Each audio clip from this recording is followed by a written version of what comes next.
প্রতিনিয়ত গৃহস্থালী কাজের পাশাপাশি সবজি চাষ, পশুপালন, ধান কাটা, ধানের বীজ ছিটানো সহ যাবতীয় সব কাজই করেন কুড়িগ্রামের পাঁচগাছি ইউনিয়নের বেলি বেগম।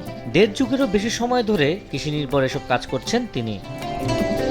পুরুষের সমান পরিশ্রম করেও বেলি বেগম পান না ন্যায্য মজুরি, নেই সামাজিক কিংবা রাষ্ট্রীয় স্বীকৃতিও। আমরা কোনো পরিবারে বা দেশে বা অন্য জায়গা ক্ষেত্রে আমরা মহিলারা কোনো মূল্যায়ন পাই না। সরকারের কাছে আমরা এই মূল্যায়ন চাই, নারীর অধিকার চাই। নারীদের প্রতি যদি ঋণ, কাঠ, ভাতা দেয় তাহলে আমরা নারীরা আরও বড় পর্যায়ে কাজ করতে পারবো।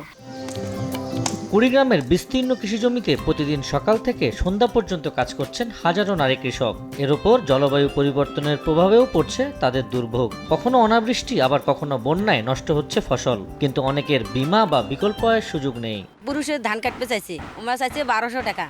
তারপরে আমরা মহিলা কছি আমরা ধান কেটে দেবো, আমাকে ১,০০০ টাকা দিলে হবে।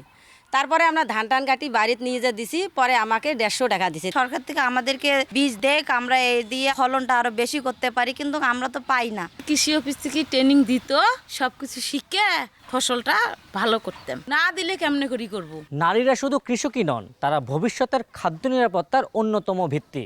এখন শুধু তাদের প্রয়োজন ন্যায্য মজুরি, প্রাপ্ত সম্মান, কাজের স্বীকৃতি, পাশাপাশি জলবায়ু সহনশীল টেকসই সহায়তা। নারী কৃষকের অবস্থার উন্নতি করতে হলে সরকারের নীতিমালাকে মাঠ পর্যায়ে বাস্তবায়ন করা জরুরি বলে অভিমত বিশেষজ্ঞদের। যারা অগ্রাধিকার পাওয়ার কথা, যারা আসলে চিহ্নিত হওয়ার কথা, যে নারীদের কথা আমরা বলছি, সেই নারীরা কৃষক হিসেবে এখানে অন্তর্ভুক্তি হওয়াটা গুরুত্বপূর্ণ। নীতিমালাটা নারী বান্ধব করা, মাঠ পর্যায়ে বাস্তবায়নের জায়গায় কাজ করা। নীতিমালাটা এখনো আমরা বলতে পারছি না যে যথেষ্ট নারী বান্ধব হয়েছে, এবং সেটা আমরা মনে করি এখন যেহেতু সংস্কার চলছে, সরকার বিভিন্ন বিষয়ে সংস্কার করছেন, এটা একটা বড় সুযোগ আমাদের জন্য কাজ করবার, যে এখানে নারীর নিজস্ব দিকগুলোকে অগ্রাধিকার দিয়ে, তার চাহিদাকে অগ্রাধিকার দিয়ে, যেটা নারীর অবস্থা এবং অবস্থানের পরিবর্তন করবে, সেই জায়গায় কাজ করার আমাদের অনেক সুযোগ আছে। মানুষের জন্য ফাউন্ডেশন যেটা করবার চেষ্টা করছে, জলবায়ু ঝুঁকিপূর্ণ অঞ্চল, সেইখানে প্রান্তিক নারী কৃষকদেরকে সংগঠিত করে তাদের কথাগুলো শোনা, তারা যাতে তাদের কথাগুলো তুলে ধরতে পারে, নীতিমালায় নিয়ে আসতে পারে, সেই প্রচেষ্টা চলমান রাখা। তারা যাতে কোন সময়ে কোন বীজটা লাগাতে পারে সেই প্রক্রিয়াটা তারা শিখে, সেই প্রশিক্ষণগুলো আমরা দিচ্ছি। পাশাপাশি হচ্ছে যে জলবায়ুর যে বিরূপ প্রভাব পড়ছে, সেই প্রভাব মোকাবেলায় কোন কৃষিটা করলে তার জন্য সহায়ক হবে, সেই কৃষির প্রযুক্তিটা আমরা তাদেরকে হাতে কলমে শিখিয়ে দিচ্ছি।